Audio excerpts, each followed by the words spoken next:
Hello and welcome back to my channel. I'm Sarah Edens. I'm a financial consultant and I'm here to help you level up your money and also to level up your brand if you're an entrepreneur like I am. So if those two things interest you, then please go ahead and click that subscribe button right now and let's get started.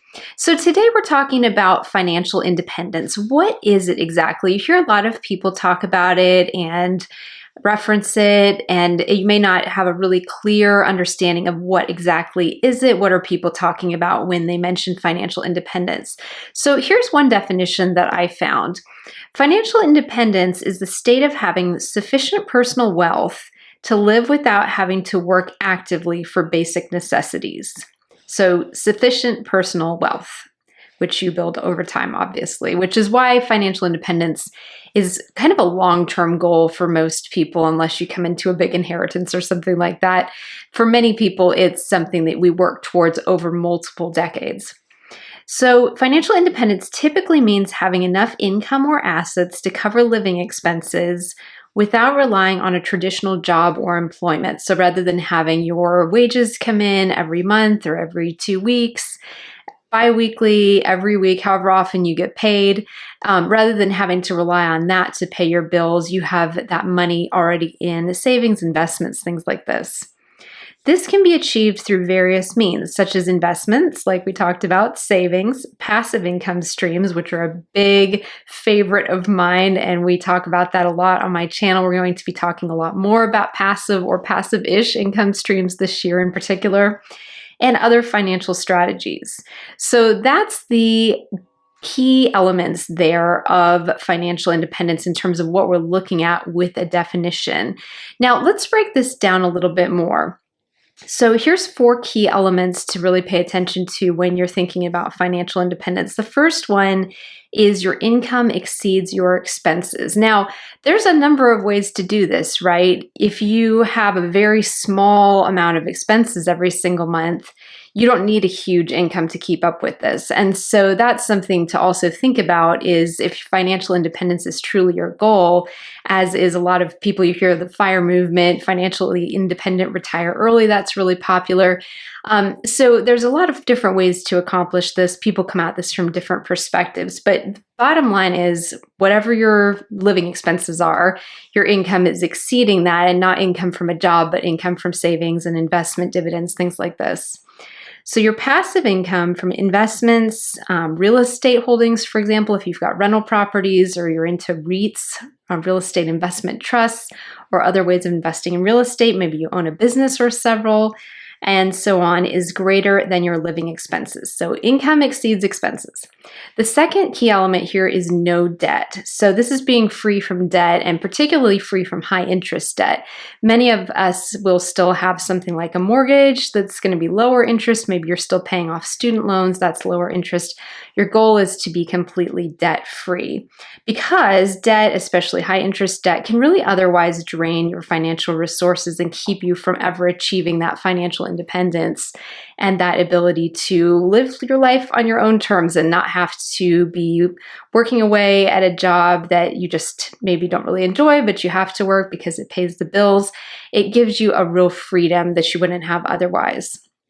The third key element of financial independence is savings and investments. So this involves having a robust portfolio of savings and investments that generate steady returns. Investing is something that I've just gotten into in the last year to year and a half, and I have been loving it. And at some point, I'll film some more videos on my overall investment strategies. I'm not an investment advisor, but I've learned a lot from investing over the last year and a half. And so that's something that I want to talk about more this year as well. If you're new to investing, I'd really recommend that you speak with an investment advisor first, because you can lose money as well as make money in investing. And so it's really important to be well informed and wise with the way you invest. And then the fourth key element of financial independence is financial planning. So this is where finance coaches, financial consultants such as myself, financial advisors come in handy, is to help you with ongoing management and planning to ensure that your financial resources continue to meet or exceed, and hopefully you're going to be exceeding your living needs over time. Now, this is maybe more important than ever, especially when it comes to things like retirement planning. And this is why I really recommend that you work with a retirement professional to map out a game plan of what you're going to do for your retirement planning as soon as possible, no matter what age you are when you're watching this.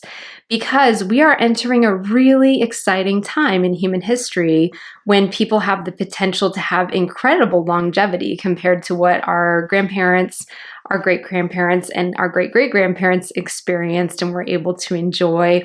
We're able to take advantage of all this information that we have today about nutrition, about medicine and healthcare, and all these technological advances that are coming to healthcare that help us live longer, healthier, better lives. Now, with that comes the question of how are we going to afford living when we're living that much longer? How are we going to continue to pay for everything? And because, when back in the day, people didn't necessarily have that lifespan that people are going to be experiencing in our generation and going forward, hopefully, where we'll see people being able to live much longer than perhaps they used to. And so then the question is, well, how do you afford your living needs over that longer period of time? And that's really important to start working on. So that's where retirement planning in particular is great, but just having that kind of long-term plan of thinking about the long game and being really strategic and thinking about perhaps not just what age you want to retire at, but then what are our projected lifespans going to look like here for many of us? And then is our plan to continue to support ourselves through those extra decades? So there's some really interesting challenges and opportunities that are arising in these days and ages in which we live, which is really cool, but it's definitely an interesting time that we live in. So those are the 4 key aspects to think about when you think about what is financial independence. You want to think about your income exceeding your expenses. You want to think about having no debt, being completely debt-free as soon as possible, and having a mindset of being out of debt, staying away from debt as much as possible. Then saving and investing, and then fourth and finally, financial planning, retirement planning, and things like that. I hope you enjoyed this video. Please let me know what your thoughts are on all of this in the comments. As always, I'd love to hear from you.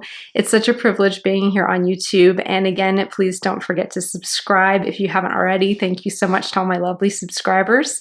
And I will see you again soon in my next video.